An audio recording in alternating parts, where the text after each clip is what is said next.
ছাত্র সন্তানের জন্য দোয়া করবেন, তার বিধবা স্ত্রীর জন্য দোয়া করবেন, আমার 101 বছর বৃদ্ধ মার জন্য দোয়া করবেন। আলহাজ মোহাম্মদ নুরুজ্জামান বাদলের ছোট ভাই। আমরা 11 ভাই বোনের মধ্যে আমি ইমিডিয়েট ছোট, 1.5 বছরের ছোট। নুরুজ্জামান বাদল শুধু আমার ভাই নয়, সে ছিল আমার বাবা। আজকে আমি অভিভাবক শূন্য হয়ে গেলাম। আমার ঘরে এখনো 101 বছর বয়সে আমার মা বেঁচে আছে। বাদল ভাই সারাদিন অক্লান্ত পরিশ্রম করে অসুস্থ শরীর নিয়ে দিনে কমপক্ষে একবার 2 মিনিটের জন্য হলো মার কাছে যায় বসতেন, সেটা ছিল তার আদর্শ। আমি ভাই হয়ে সাক্ষী দিচ্ছি, জন্মের পর থেকে নুরুজ্জামান বাদল ভাইয়ের 1 ওয়াক্ত নামাজের কাজা নাই। আমি যদি মিথ্যা বলি তাহলে আমি যেন আল্লাহর কাছে থেকে যাই। ছাত্র জীবন থেকেই ইসলামী রাজনীতি করার কারণে বিভিন্ন সময় শারীরিকভাবে আঘাত পেয়েছে। জীবনের প্রথম তার বাম কান অর্ধেক ছিঁড়ে গিয়েছিল, আর জীবনের শেষ সময় এসেও তার বাম পায়ে লাঠির আঘাত হচ্ছে এবং 4টি ইটের টুকরা তার ডান পায়ে লেগেছে। আমাকে বলেছে, মাসুদ, আমার পাগুলোতে সবসময় মোজা পরিয়ে রাখবি, কেউ যেন না দেখে। আমার নেতা কর্মীরা যদি আমার এই আঘাত দেখে তারা সহ্য করতে পারবে না, তারা হয়তো প্রতিশোধ নিতে চাবে। এটা ছিল নুরুজ্জামান বাদলের আদর্শ। আমি সবসময় ছিলাম তার ছায়া সঙ্গী।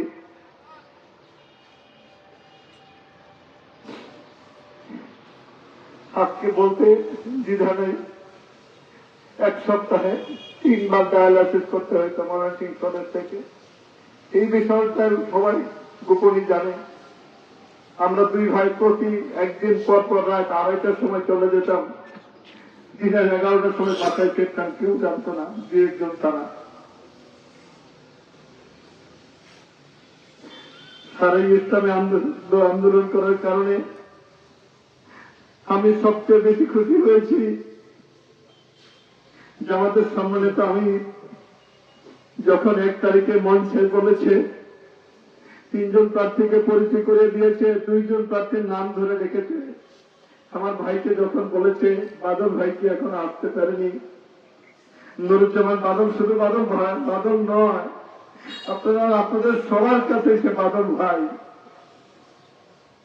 আজকে আমরা তাকে হারালাম।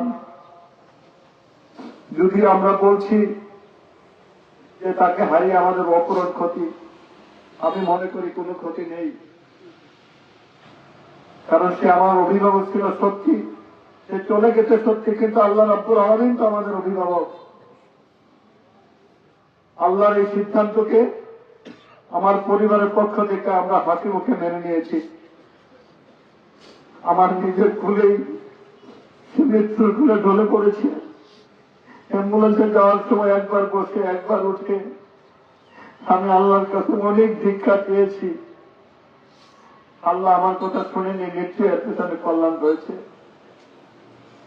আজকে বাড়িতে আসার পর আর এই জানাজে আসার পর আপনাদের ভেজার চোখগুলো দেখে আমার পরিবারের পক্ষ থেকে আমি আন্তরিকতা জানাচ্ছি আপনাদেরকে। নুরুজ্জামান বাদল ভাইয়ের জন্য দোয়া করবেন। আমি জানি তার জানাজার লাশকে সামনে নিয়ে এভাবে আমাকে কথা বলতে হবে। আমি বিগত 2 বছরে কমপক্ষে 50 বার এই স্বপ্নটি আমি দেখেছি, বাদল ভাইয়ের লাশকে সামনে নিয়ে আমি কথা বলছি। আজকে সেই স্বপ্ন যেন বাস্তবায়ন হলো। আমি জানি এভাবে আমাকে কথা বলতে হবে। আপনারা তার জন্য দোয়া করবেন। আমিও বিশ্বাস করি আপনাদের তার জীবনে যদি কোনো গুনাহ থেকে থাকে, আপনাদের চোখের পানি তার গুনাহকে ধুয়ে মুছে সাফ করে দিয়েছে। মানুষ যখন দুনিয়াতে আসে তার একটা চাহিদা থাকে বেহেশত, যেহেতু আল্লাহ রাব্বুল আলামিন তার সেই চাহিদাকে পূরণ করে দিয়েছেন, সুতরাং আমরা চাইলেও তাকে আর রাখা যাবে না। গতকাল সবে বরাত হওয়ার কারণে সন্ধ্যার সময় সকল নেতা কর্মীকে ছুটি দিয়েছে আর বলেছে সবে কোথাও আজকে তোমরা আল্লাহর সাথে মিটিং করো। আমিও আজকে আল্লাহর সাথে একটা বড় মিটিং করব। ঠিক রাত 2টার সময় সে আল্লাহর সাথে মিটিং এ চলে গেছে। আপনারা তার একমাত্র সন্তানের জন্য দোয়া করবেন, তার বিধবা স্ত্রীর জন্য দোয়া করবেন, আমার 101 বছর বৃদ্ধ মার জন্য দোয়া করবেন। আমি পরিবারের এখন একমাত্র অভিভাবক, আমার জন্য দোয়া করবেন, আমার পরিবারের সদস্যদের জন্য দোয়া করবেন। আমরা যেন বাকি দিনটা আল্লাহ এবং আল্লাহ রাসূলের পথেই কাটাতে পারি। এবং বাদল ভাইয়ের জন্য এই দোয়াই চাই, আল্লাহ রাব্বুল আলামিন তার জীবনের সকল গুণাগুলাকে আপনাদের চোখের পানিতে ধুয়ে মুছে সাফ করে দিয়ে তার গুণাগুলাকে যেন নেকিতে ভর্তি করে দেন। তার কবরের সওয়াল জবাব যেন আল্লাহ রাব্বুল আলামিন নিজের জিম্মাদারি হয়ে যান। যেহেতু আঘাতের চিহ্ন নিয়ে কবরে শায়িত হলো, কাল কিয়ামতের মাঠে যেন শহীদের মর্যাদা আল্লাহ তাকে দান করেন, তাকে যেন বিনা হিসেবে জান্নাতে দাখিল করেন।